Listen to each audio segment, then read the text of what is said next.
Hi students, in the previous video lecture I have explained you these four topics.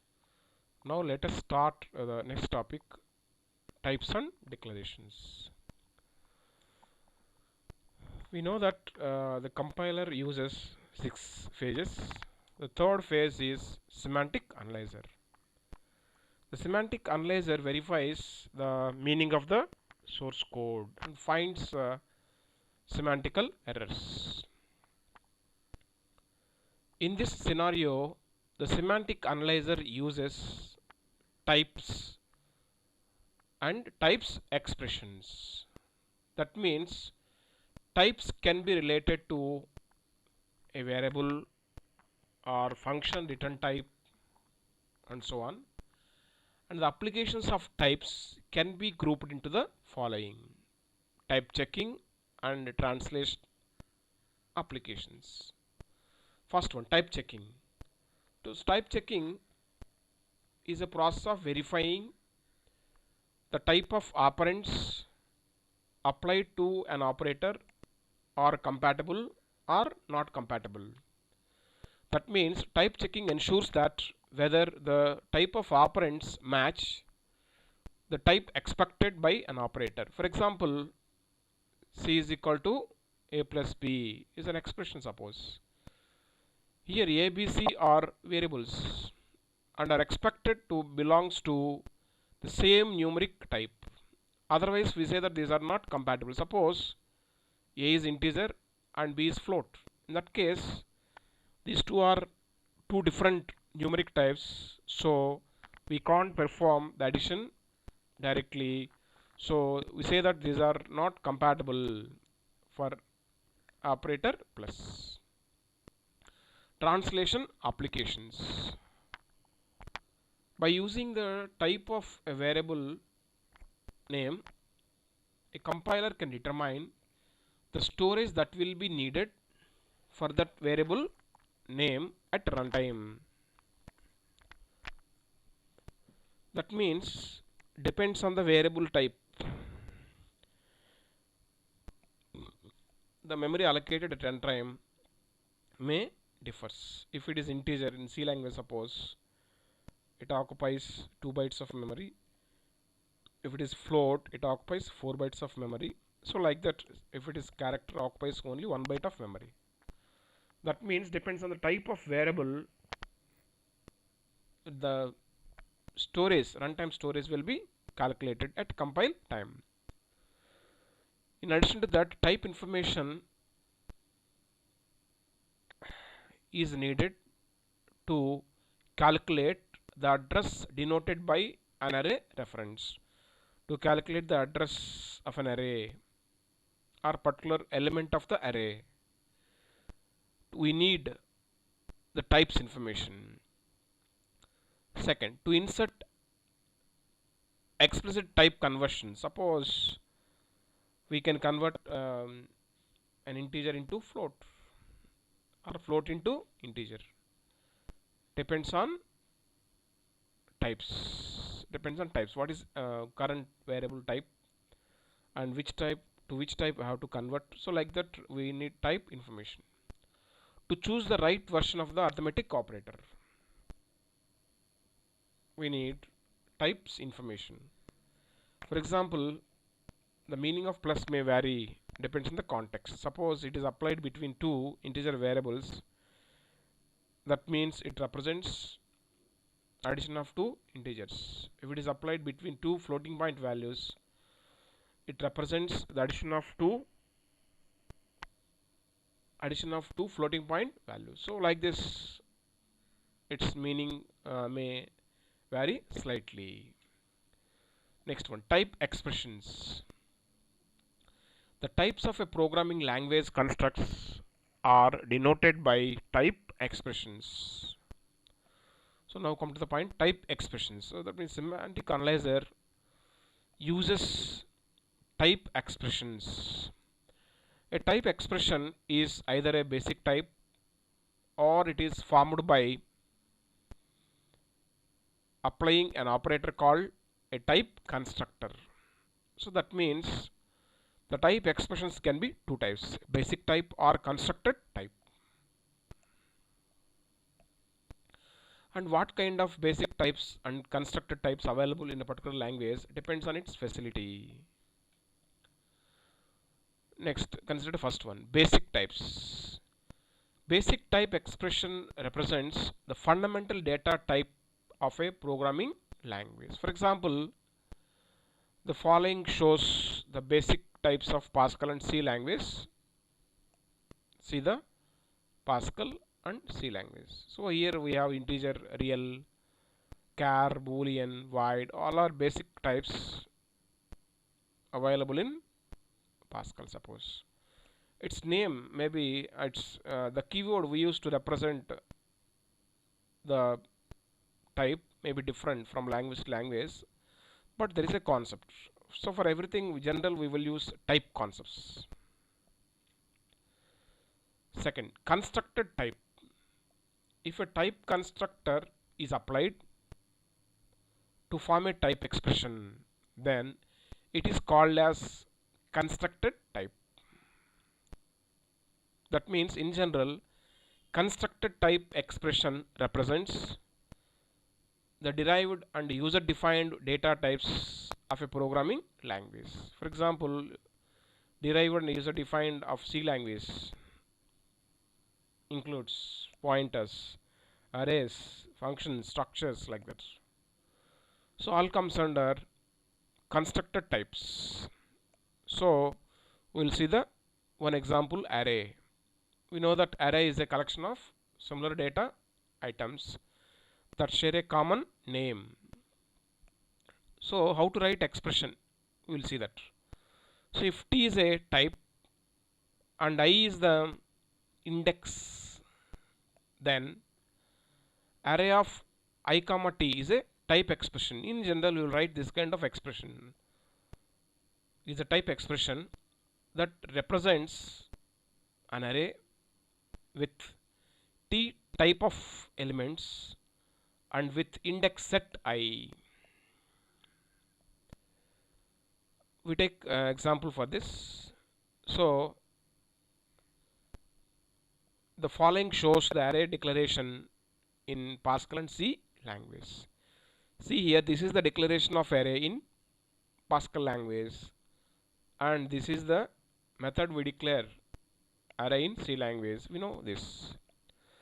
So here I will take C statement for example, just for the example purpose.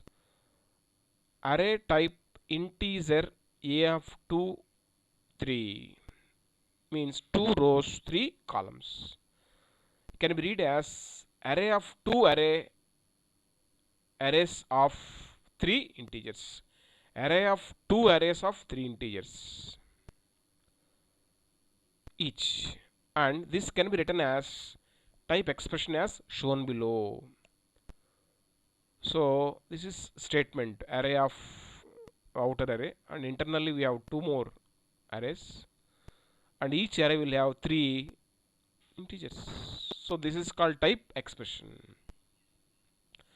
and we can also represent type expression in the form of tree in the semantic analyzer. For example, see here. So this is the tree for that. Yes, that means the inner array keyword represents 3 integers. The outer array represents 2 of such arrays available. So here inner array consists of 3 integer elements, and there are 2 such arrays available totally. Next, B, pointer. So pointer is a variable that holds the address of another variable. How to write this expression? See here. If T is a type, then pointer of T is a type expression denotes is a pointer to an object of type T. See, the following shows the pointer declaration in Pascal and C language. So this is the way to declare pointer in Pascal language and in C language. Next, type equivalence. So type equivalence. So equivalence means same. So how can you say two expressions are equivalent? So this is actually used by the semantic analyzer or type checker before deciding whether given two operands of an operator are compatible or not. It finds its equivalence if they have identical type expressions, then we say that those two operands are compatible. So no need of conversions like that. We can take decisions. Let us see the definition. The job of type checker is to find whether two type expressions are equivalent or not. In type checking, if two expressions have identical type expressions, then no need to look for type conversions. So when we need type conversions means if two operands applied to an operator are not compatible, then we need to look for conversions, either implicit or explicit. Otherwise, no need of conversions. If two expressions are not identical, then the semantic analyzer tries for type conversions. Then only it tries for conversions. So to decide whether the given two operands are compatible or not compatible, the semantic analyzer uses type equivalence concept. The type equivalence is of two categories. One, structural equivalence and name equivalence. So how can you say structurally equivalent? Two operands are structurally equivalent means, see the slide. Given two type expressions are said to be structurally equivalent if the following conditions are hold. First one, they belongs to the same basic type. So we are talking about two operands or two names. So how can you say those two are structural equivalence? Equivalent means they belongs to same basic type. They are formed by applying same type constructor if used. They occupy same amount of memory. So when these three conditions are satisfied, then we say that two type expressions are structurally equivalent. Second one, name equivalence. Name. So it says some exactness. Given two type names or two type expressions are said to be name equivalent if they are declared under same data type. So to decide the name equivalence of two operands of two expressions, you look at the declaration statement of that operands. See the example. So here one structure is defined whose name is employee. Another structure is defined with the name student. So here first one is integer, second one is char of 20 characters, and take the student. It also, the first element is integer, the second element is character of 20 characters. So when I look at the structure, the employee and student belongs to same. So we say that the employee and student are structurally equivalent. They are not name equivalent, means not exact, but there is a structure. The basic structure is same. means the memory occupied. The memory occupied, the amount of memory occupied, same. They are formed by applying same type of type constructors, and they belongs to same basic type. Yes, three conditions matching. So the type, name, employee and student are structurally equivalent. Next, take another type names or variables S1, S2. So here S1, S2 belongs to same, exactly consists same number of elements with same type, including same name. So we say that the S1, S2 are name equivalent, exact, identical. Next topic, type checking.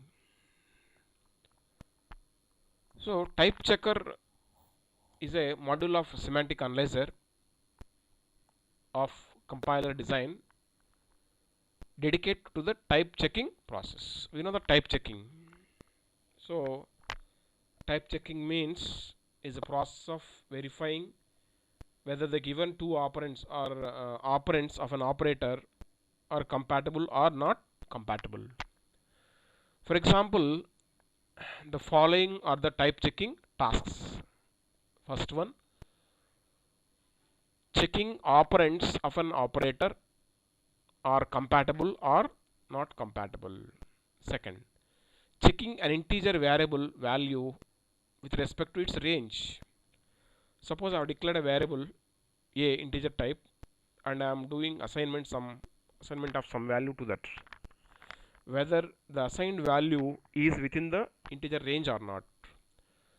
That is verification. That verification is done by type checker. Next, about index numbers of the array. So index number is always an integer. I cannot use floating point number as an index for the array. Who verifies that? Semantic analyzer or the type checker module of semantic analyzer. Last point. Index must follow certain range of values. After declaring array or while declaring array, we will fix the array size. Suppose int a of 10, I declare array of 10 elements. So that time, if I use array means a of 11, it is out of range. Who sees that? Who checks that? Means type checker. Next, type checking can be two types, static type checking and dynamic type checking. As the name implies, the type checking is performed at compilation time itself. For example, Pascal C languages follows static type checking tasks internally. Next, second, dynamic type checking. Dynamic type checking, in which the type checking is performed at runtime, but whose preparation is done at compile time. So exactly mean to say that the checking takes place at runtime, but how to do that checking, whose preparation is made at compile time. This is called dynamic type checking. Some modern programming languages like Python follow this kind of dynamic type checking. Next, the design of type checker. The design of type checker. So if I see the diagram, this is the parser, means syntax analyzer. This is the intermediate code generator. In between there is a type checker. So as I told you, type checker is a module of semantic analyzer. So it stays between the parser and the intermediate code generator. Type checker verifies each identifier and type expressions whether they are the following type rules or not. So it verifies each and every identifier. It prepares type expressions for each and every statement identifiers and applies the rules to find whether these are following the type checking rules or not. For a language with more complex constructs, the position of the type checker is shown below. Usually, this diagram represents position of the type checker. The design of the type checker depends on the following: syntactic structure of the language. So, what kind of syntax it supports? Next, type expressions of the language. What kind of types allowed? Suppose C allows structures, but Java doesn't allow structures. Or we say C allows classes, whereas Java allows classes, whereas C does not allow classes. So depends on the types availability of a language. The design of type checker depends. Semantic rules of the language. So based on this, the design of the type checker depends. Next, type conversions. Type conversions. So means converting from one type to another if required. So when we do compilation or conversions means when the operands of an operator are not compatible, we'll go for conversions from one type to another type. Type checking ensures that operands are compatible or not for a given operator.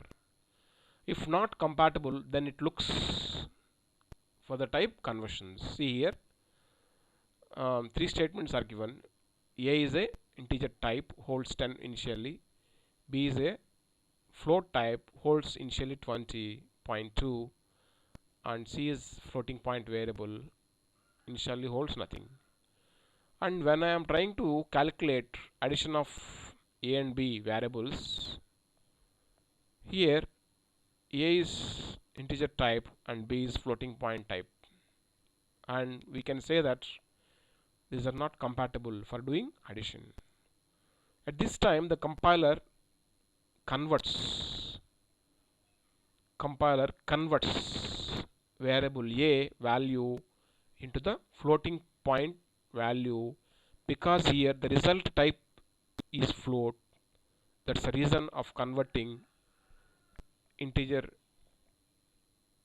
to float, so that both operands will be same for an operator. Next, type conversions usually of two kinds: implicit, explicit means automatic, or by code with coding. See the first one. Implicit conversion means automatic. Conversion from one type to another is said to be implicit if it is done automatically by the compiler. It performs automatically. No need to define by the user or programmer. See here, same example. So in this case, I am going to assign A variable value to B. Here A is a integer, B is a float. So I can't assign usually, but the compiler performs automatic type conversion of variable A to variable B, means into float.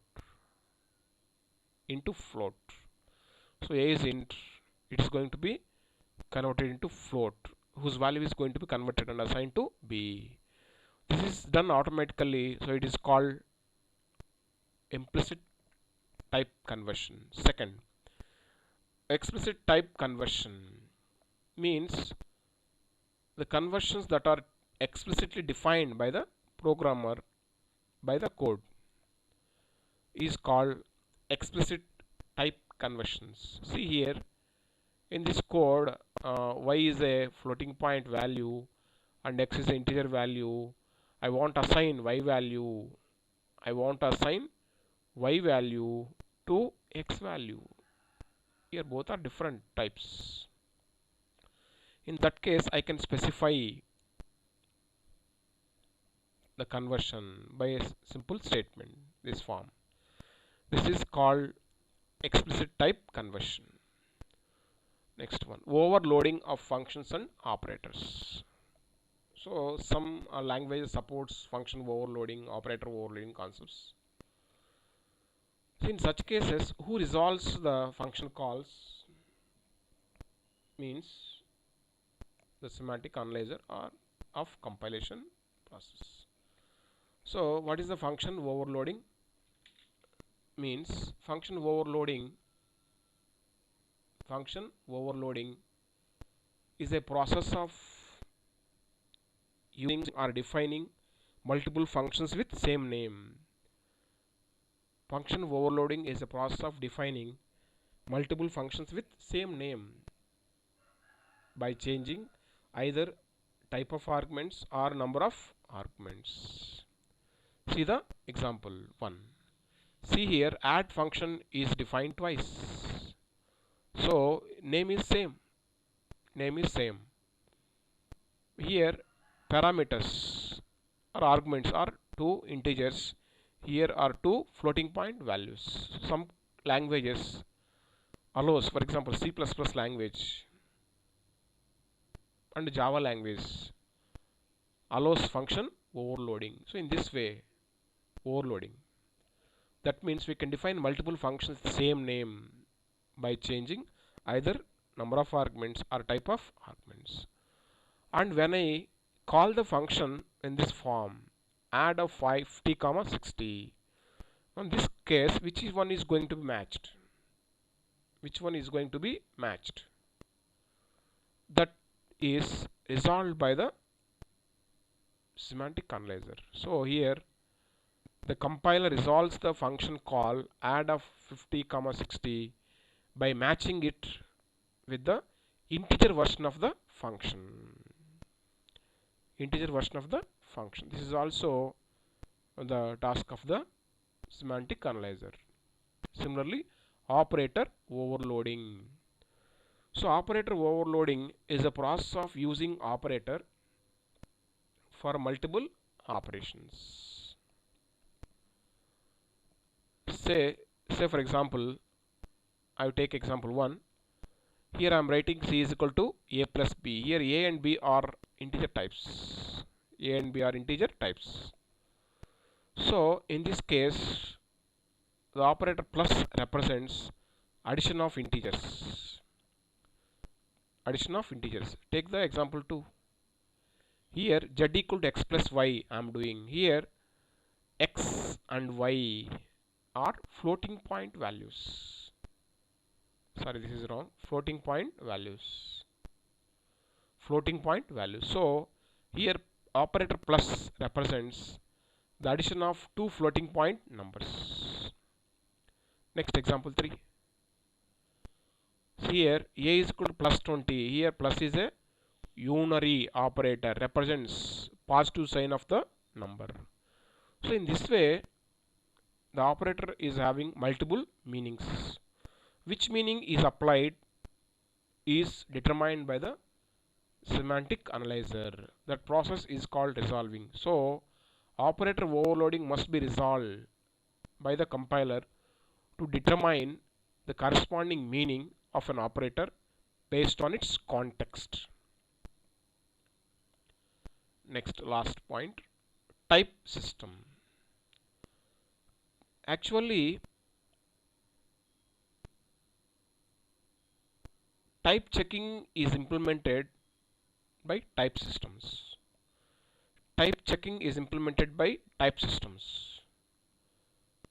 So the type system is a collection of rules for assigning and evaluating type expressions.